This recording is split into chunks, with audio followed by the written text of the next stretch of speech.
Well, welcome to the Bordeaux Show, an ongoing exploration of the famed region and its wines. I'm Ron Edwards, Master Sommelier and Director of Wine Education here at Winebow. I'll be riding shotgun with TJ on this journey. All right, let me introduce you to our host, Certified Bordeaux Educator TJ Griffin. TJ has held many jobs within the wine industry, from hospitality to wholesale. Throughout his career, what he enjoyed most was learning about wine and sharing that knowledge with others. As corporate wine educator for Winebow, he now enjoys that privilege of doing what he loves full time. And now here to discuss today's topic, the story of Bordeaux, TJ Griffin. Hey, TJ. Hi, Ron. How are you?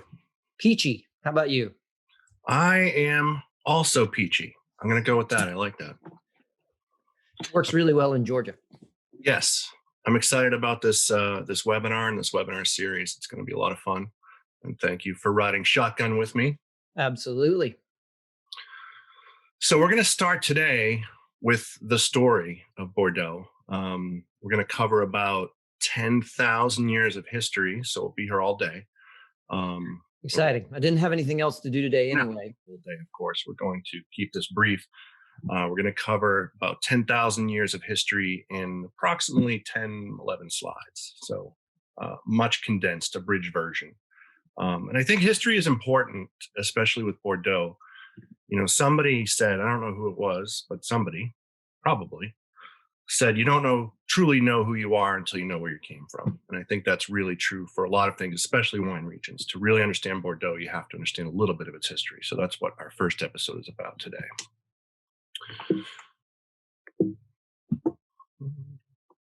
All right. So there's a postcard from ancient Massalia.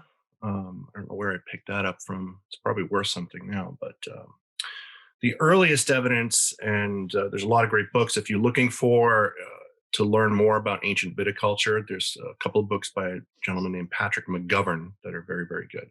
But the earliest evidence we have of wine growing and of viticulture go back approximately 10,000 years to 8,000 BCE.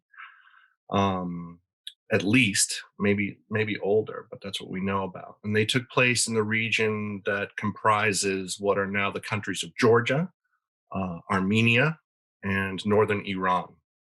And from there, they started to spread out around the Mediterranean. The Greeks got involved, as they always do. And in France, the first time that vines were brought there for wine growing was really around the 6th century BCE, in the port of Massalia by Phoenician and Greek sailors who brought that. And today, that port, of course, is known as Marseille. So for the next few millennia anyway, wine growing and viticulture was really a Mediterranean thing. You saw the Greek colonies in Sicily and the bottom of the Italian peninsula, southern France. And that was really because, of course, viticulture was not very advanced at that time, and they did not know how to grow grapes elsewhere. And that changed in about the 1st century AD with the, I'm gonna try to say this in proper Latin, so bear with me. Bituriges Vivici. They founded the city of Bertigala, which is today known as Bordeaux. That was sometime around the 1st century CE, in the Christian era. Now, like many Celtic and other tribes in Europe at that time, they were a warring tribe who got tired of warring. It gets tiresome, Ron, to fight all the time. So eventually you want to settle down and embrace a life of trading and agriculture. And part of that was viticulture. And supposedly what we think happened is they introduced a new grape to the region called Biturica, which may have come from Spain. It's not really sure because it's a long time ago. But this grape Biturica is many believe it to be the ancestor of Cabernet Sauvignon. And some believe it, and there is some evidence for this, that it actually may be the grape Carmenere itself. But there is this connection with the Bordeaux varieties. So were they able to ripen it back then? Because they never figured it out after that. Well, it was the first they did it, and then there was a long period, I think 2,000 years of not being able to ripen it, and then they figured it out. So okay, there you go. It was a learning curve with the Yeah. There you go. But this was important because at this time it's part of the Roman Empire. In the Roman army, wine was actually part of soldier's daily rations. This was important for them. And as you're growing the Roman Empire, of course, your supply lines are getting stretched, and it's harder and harder to get the wine. Once you give a soldier wine, you can't just take it away. They have to have it. So this was a new source of wine. This new grape variety helped supply the Roman army, and it also helped establish the Pax Romana between these new Celtic tribes and the Romans. Very peaceful transition. Yeah. Wine is a peaceful beverage most of the time. Most of the time, it should be. If it's not, we're doing something wrong. So this, of course, is Ausonius, full name Decimus Magnus Ausonius, and he was a poet and teacher around the 4th century CE. And he was born in Bordeaux, which he described as my country made famous by Bacchus, which is, of course, the Roman god of wine. He wrote detailed descriptions of the wines from the region. This here is an early review he gave. 92 points is great for him because he was very strict. But if you cellared that, it's way past its prime at this point. He himself owned a vineyard of about 1,100 acres, which now would be worth a pretty penny. But I think it's been split up by now. But it was in what is now Saint-Emilion. And of course, the famous Chateau Ausone is named after Ausonius, and some think that that property is located on the site of his ancient villa. And there's some evidence for that as well, which is kind of neat. So here's the Abbé de la Sauve Majeure. As happened after the fall of Rome, it was the dark time, the dark ages, lots of invasions by various tribes, barbarians. I don't think they considered themselves barbarians, but lots of invasions and not as much of a culture of wine growing, a viticulture. So just as in Burgundy, they don't get the credit that they deserve in Bordeaux. Everyone talks about the monks in Burgundy, but the monks were also very important in Bordeaux in preserving the knowledge of viticulture, protecting the parcels of land, advancing, keeping detailed notes. And that's true really all over Western Europe. Like I said, you only hear about them in Burgundy, but they get short shrift elsewhere. But this is the ruins of one of their magnificent abbeys. It looks like it was probably a pretty big place at some point. Yeah, it's super important. We sort of take the idea of keeping notes on things for granted now, right? But their importance was the fact that they were literate in a mostly illiterate population, and so that gave them certain advantages. And certainly, their dedication to anything they did was an appropriate task in their work for God. So, if someone was in charge of the vineyard, they put their whole effort into it. So they really did completely alter the future by maintaining things through a period when, I think your point is very well made. If you're facing marauding bands on a regular basis, or at least invasion on a regular basis, it's hard to maintain vineyards with a sword in your hand, right? So the church could do that without the sword in their hand. Yeah, and I think in a future episode, of course, we'll talk about the notion of terroir. And without these monks keeping detailed records and trying new things, and I'm going to try this grape here, I'm going to try this grape here, oh, this worked, and keeping these records for hundreds of years, we wouldn't really have that whole idea of terroir without them. So very, very important. So this is a snapshot, I believe, at the time of the wedding, very important, of Eleanor of Aquitaine, or Aquitaine, that's her on the left, to Henry Plantagenet, the future king of England. That's him with the crown on, I believe. He doesn't look very happy, but it was a somber affair, the wedding. I'm sure it got more fun in the reception. This was in 1152, and this was really a big deal for the Bordeaux wine industry because united the Aquitaine region, where Bordeaux is, with England, and you had this new source of wine trade. A favored wine trade. And Bordeaux basically established a monopoly in the wine trade at that point, the production, the sales, the distribution of wines to England. And at this time as well, the vineyard area expanded all over to Fronsac, Saint-Emilion, Cadillac, Barsac, Longon, lesser known area. And at this time, too, a little bit later, 1199, Saint-Emilion became the oldest of Bordeaux's wine guilds. So, a very important time in the history of Bordeaux with the uh, marriage of Eleanor and Henry. And the guys in the boat, I think, are there to ensure that everything goes smoothly. I'm not sure that wasn't explained. We were making sure that Eleanor didn't jump on the boat to go back, and because the king didn't look very happy to marry her. Yes, maybe that's it. Sort of a shotgun marriage of the time. Yep.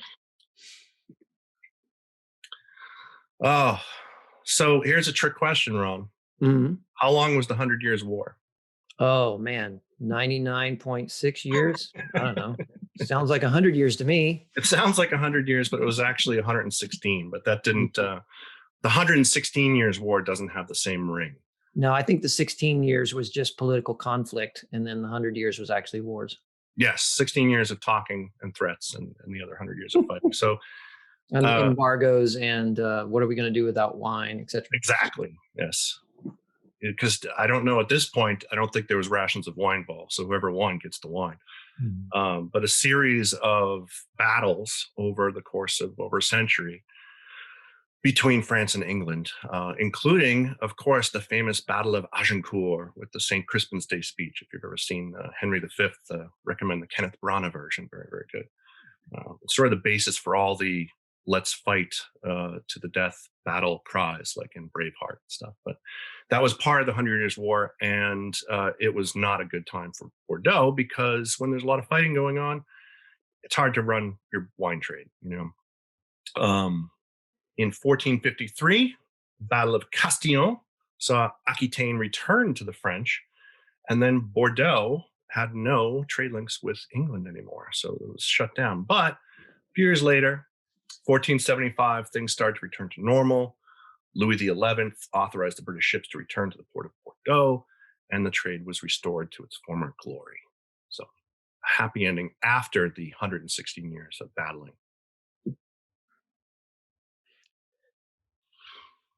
So this, we'll get to this, why this man is on stilts.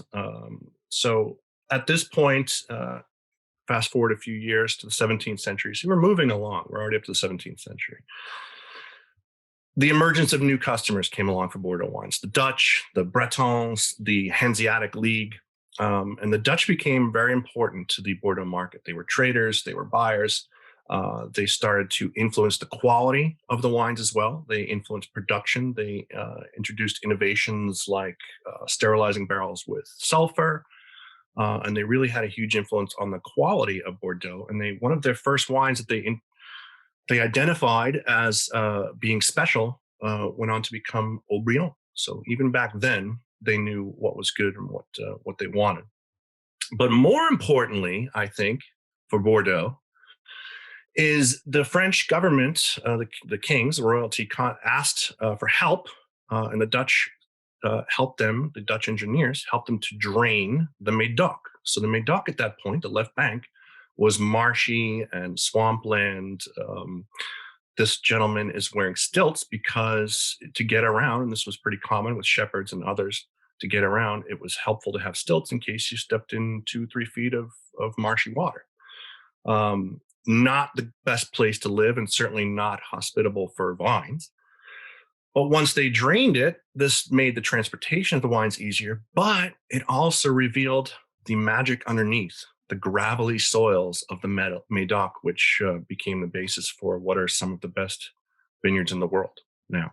And that wouldn't have been possible without them. So dramatically expanded the region, dramatically expanded the quality of the region, and a big moment in Bordeaux.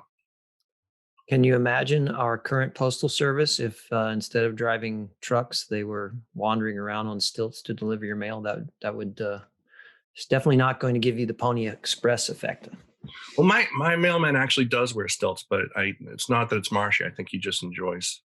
I don't know. It's very slow. Former circus performer. Yes, very slow. A slow method, but the mail must get delivered. But there's all kinds, if you search for stilts in Médoc and Bordeaux, there's all kinds of great paintings with shepherds and stuff like that. I mean, what a difficult way to get your work done. Glad I don't have to do it. Yeah. So here's some old bottles. In the 18th century, the Bordeaux trade continued to expand. At this point, England was about 10% of the Bordeaux exports, which is good, but not great. We need new customers. We have this big new vineyard area. Where are we going to sell it to? So in colonial times, they started to export wine to Saint-Domingue and the Lesser Antilles. You lived in that general area, right? At some point? I lived in Trinidad, West Indies. Trinidad, West Indies. So I always feel like the Lesser Antilles gets a bad reputation for being lesser, but it's actually they're pretty good Antilles, but that doesn't. Yeah, it's a poor use of the English language, perhaps, but they're beautiful islands. Beautiful. I haven't been there, but I've seen pictures. But this became an important export market, as did the U.S. And as you probably all know, Thomas Jefferson was a big fan of Bordeaux, and he visited there in 1787. If you know about Thomas Jefferson, great president, great writer, bad businessman. He was always in debt. And a lot of his debt was due to his purchases of really fine wine. So I can kind of understand it. Yes. But, you got to have your vices in life. Yes. Very cool that they etched the bottles so that they would know what it was later on. Yeah, that is really neat to think that, you still have these bottles from centuries ago from his collection. Really, really cool. Off topic, he also had one of the world's greatest collections of 18th century Madeira that sold not that many years ago, like 15, 20 years ago. Yeah, I think the Madeira probably held up a little better. Sure. Yeah, actually, having had one 1795 in my life, I can assure you it held up beautifully. Wow. So at this time, too, as you can kind of see here, the bottles started to get a little more modern. The first corked and sealed bottles began to appear, which replaced prior to that, you would ship the whole barrel and then bottle it on your own. So this became another innovation that expanded the trade. So this is a great old sign for Bordeaux. You can see some of the famous names: Chateau Yquem, Chateau Latour, Saint-Emilion, Chateau Margaux. So this is the really kind of a golden age for Bordeaux wine, the 19th century. Production doubled, exports tripled. England was just in a love affair with Bordeaux at this time, as they've always been important to the wine industry, and especially Bordeaux. You had the 1855 classification system, which I'm not going to get into now because that's a whole episode about the classifications of Bordeaux down the road. But a big deal that was to mark the World's Fair at the request of Napoleon III. And then trouble struck right around that time. Powdery mildew was affected the vineyards in around 1851. And about 6 years later, they found if they sprayed sulfur in the vineyards, that would correct the problem. And that is still today a treatment for powdery mildew. So we have a classic Bordeaux mixture. Yes, which was also for other mildew. They found after phylloxera another mildew struck, and they found that mixing slaked lime and copper sulfate, which is the Bordeaux mixture, which is still around today, as a remedy for that. But then, this guy, phylloxera, Devastatrix, I think, was one of the original names, and that's exactly what he did. He devastated the vineyards all over Europe, all over the world, really. But Bordeaux was wiped out, and so they had this series of, in the latter half of the 19th century, the two mildew breakouts and phylloxera. It was really devastating for the industry. But as you all know, I'm sure they figured out if you graft the vines onto American rootstock, it was resistant to the louse, and that's how they changed things, and that's still pretty much how people do it all over the world.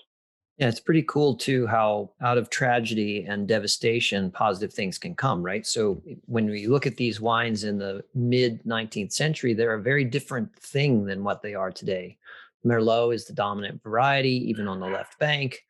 Cabernet Sauvignon doesn't really take over until after phylloxera destroys the vineyards. And the populace appreciates a different style of wine than what we think of as Bordeaux in modern times as well. And, especially the sweet wines from Sauternes and Barsac, those were, that was nectar of the gods to a populace that didn't always have immediate access to sugary things, right? We think of them as specifically for dessert wine, but when you when you read into how people drank wines in the 19th century, Sauterne would have been served with main course if that's what they wanted to drink. And after you think about it, sugar tastes great with food, so why not?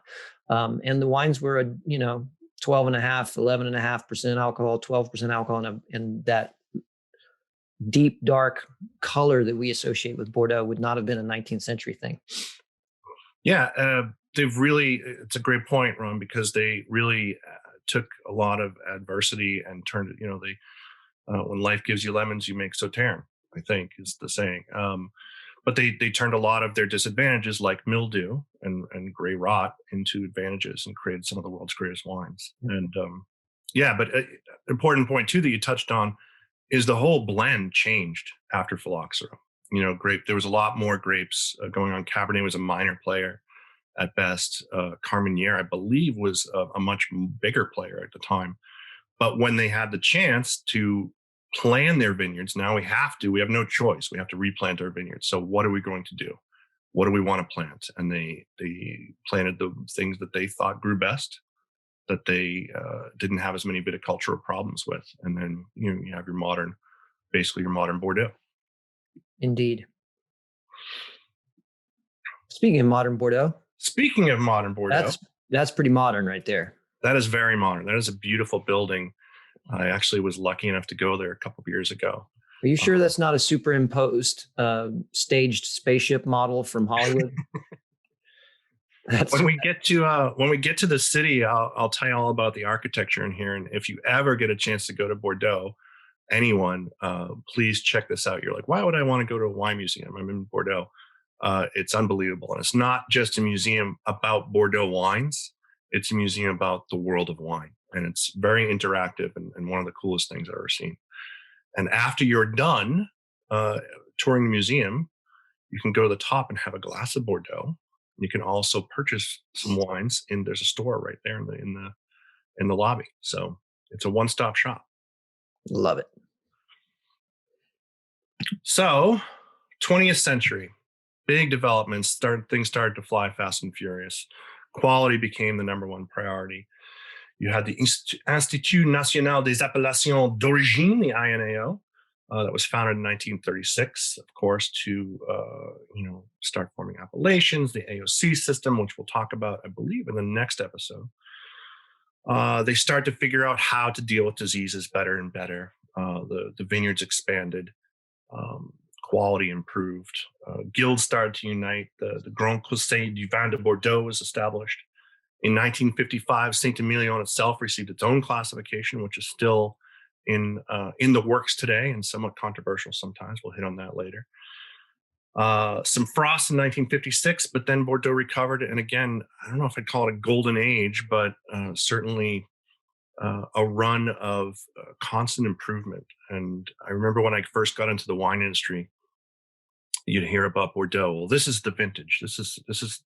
There was never a bad vintage. There was always some way to spin of how it was a good vintage, even if they weren't maybe 100% a great vintage. But as they've figured things out, and as the climate has changed a little bit, they are on a string of fantastic vintages, and the quality has never been better.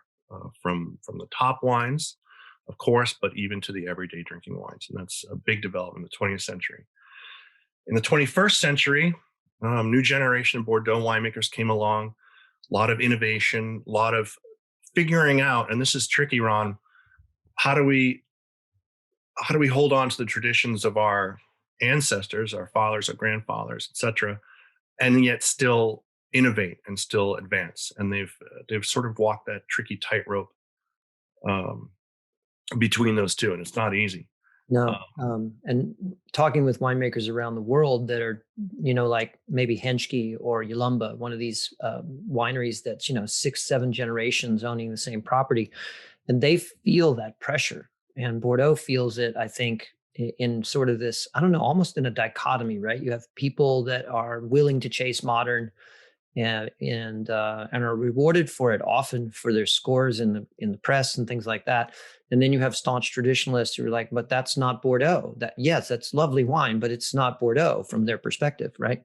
It's a difficult thing to manage. And I like what these multi-generational families had to say about it when I've talked to them this year. And that was, our innovation is not a style, but rather better and better vineyard practice, better and better nature management, better and better conservation efforts to give us the very best material to go into the winery with, and then let fermentation and basic principles of winemaking take over.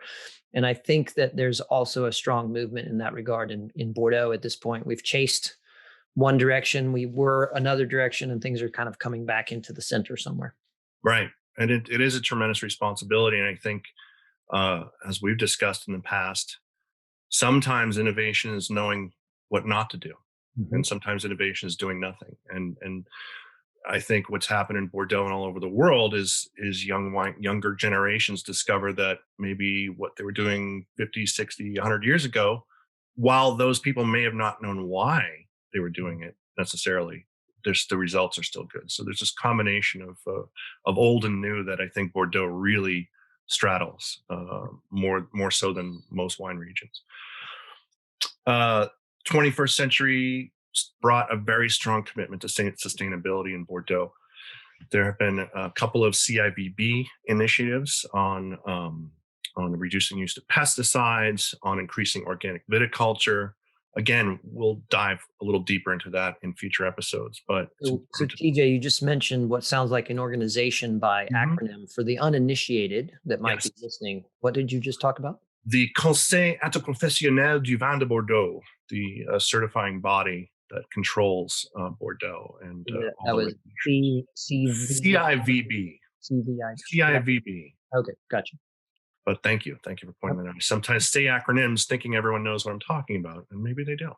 So thank you very much. But they have had several initiatives focused on sustainability, focused on reducing carbon footprint, educating wineries. There's apps that winemakers can download for their wineries to help them with their carbon footprint. So it's really a big, important initiative, and they've been really on the forefront of a lot of that.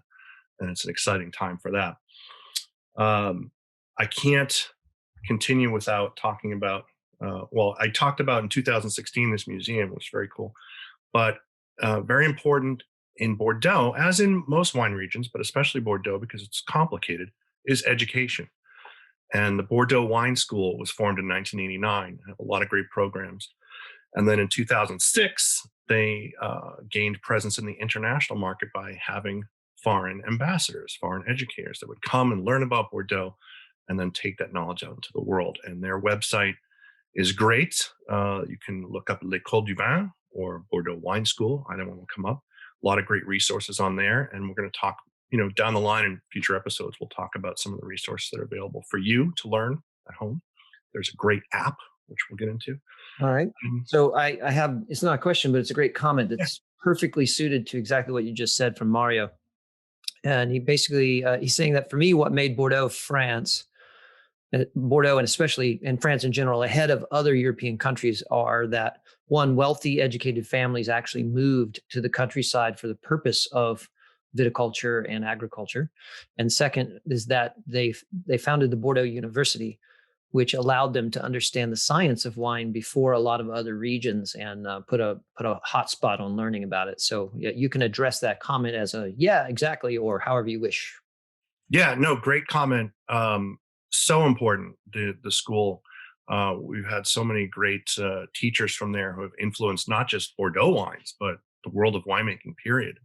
Emile Peynaud, Denis Duvaudieu, and others.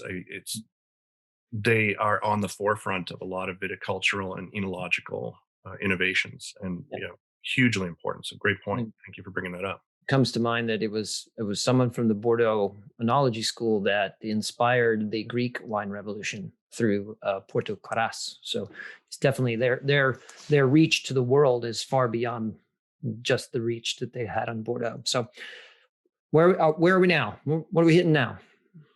Well, we've come to the 21st century, Ron. So we're actually all caught up. It was Well, a that's brilliant fabulous. tour. So this would be a great time for anyone that wishes to pop a question in or a comment that's related to what you've heard today. Let's get those in real quick while we talk about what's coming next. So what's coming next, DJ?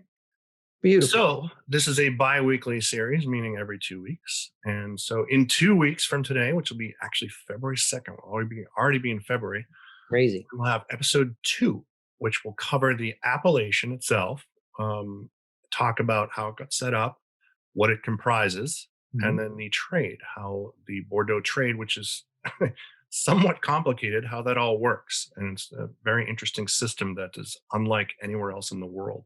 Yeah, there's a really it's a uniqueness in Bordeaux with its multiplicitous ways of selling wine, trading wine, or, brokering wine. Are you also going to address the classification system here, or are you really just going to address the AOP?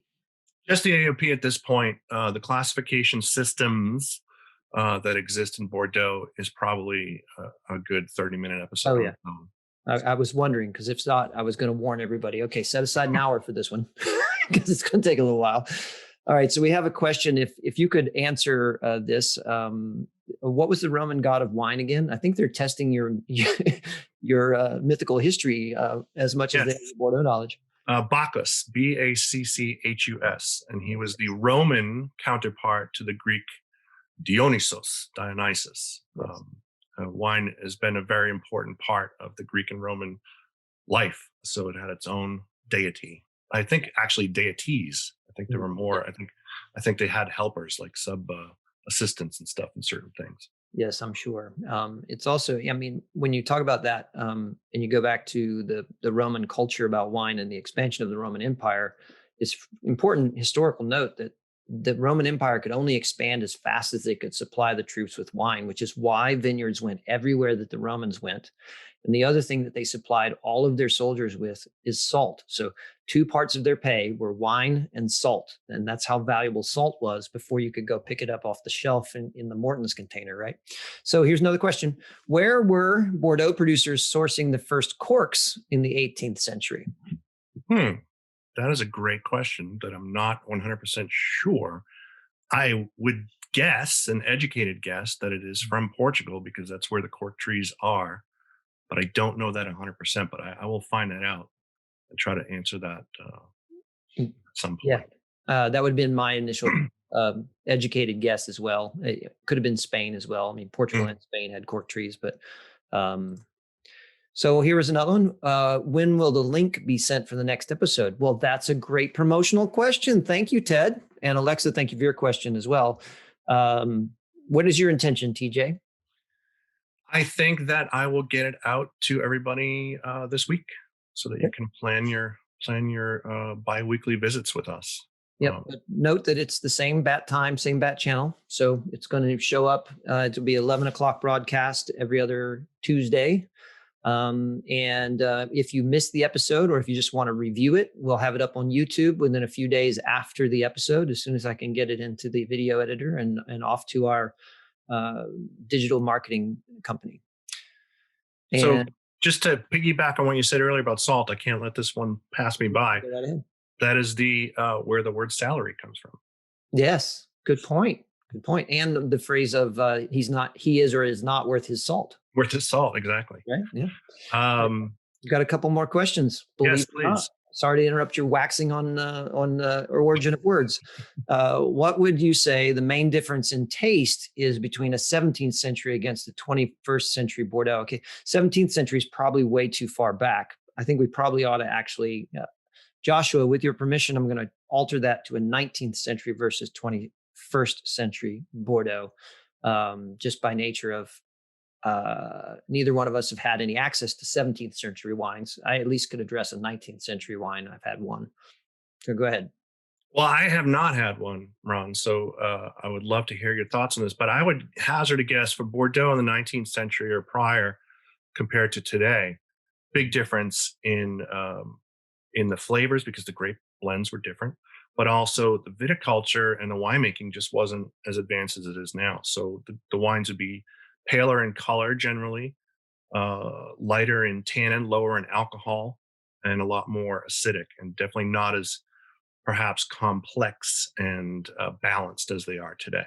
Has that been I, your experience? well, this is limited opinion, right? I've had two wines from the same vintage of the 19th century on the same day, based on somebody's birthday. It was two versions of 1865, Chateau Lafite Wow. and Chateau Latour.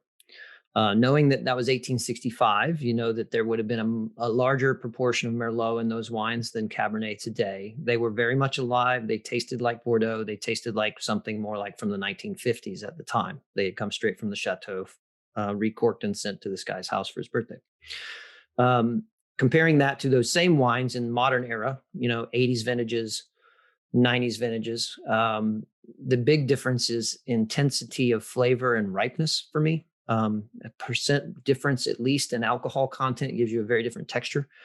And obviously a lot more black fruit because of the drive of the Cabernet Sauvignon over the Merlot.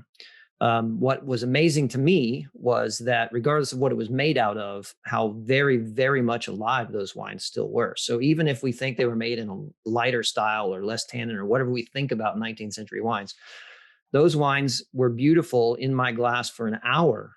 And that was a wine at the time that was, 100 and what was a very old wine. It was 140 years old, I think, the day I tasted it. So You would think that the wine, if it had any life at all, would fade quickly upon yeah, opening. and it didn't at Wow. all. It actually got better for about 30 minutes, and then it stayed for about another 30 minutes. And then it was gone because I couldn't stand it anymore and I drank it. So next question, loving all these questions. Are the Dutch just as important to Bordeaux today? Are the Dutch just as important to Bordeaux today? What a great question. And certainly not as important as they were, but definitely still a big export market for Bordeaux wines. So the love affair really never went away. They are not as involved as they once were in the trade, but definitely important. And you do see even today in Bordeaux people who are French, born and raised in Bordeaux, and they have Dutch surnames. So those people still, their generations came down and are still involved in the wine trade. Although now I don't think they would consider themselves Dutch anymore. Yeah, the end of the Dutch colonial era and the end of the Dutch domination of the trade on the high seas, where they were in parallel with the British, was sort of the end of that sort of influence over Bordeaux. Today, the greatest influence over Bordeaux is the demand in China and the Absolutely. US, which you're going to talk about on the next episode, probably. So someone asked at the end, where can I find the other episodes? This is the first episode you got on the maiden voyage. So there are no other episodes to find, but you will find all the episodes on Winebow YouTube under a playlist called The Bordeaux Show. So it should be easy to find. And we will make sure that people are aware of it either by email or in the next invite. It'll have a link to the previous episodes.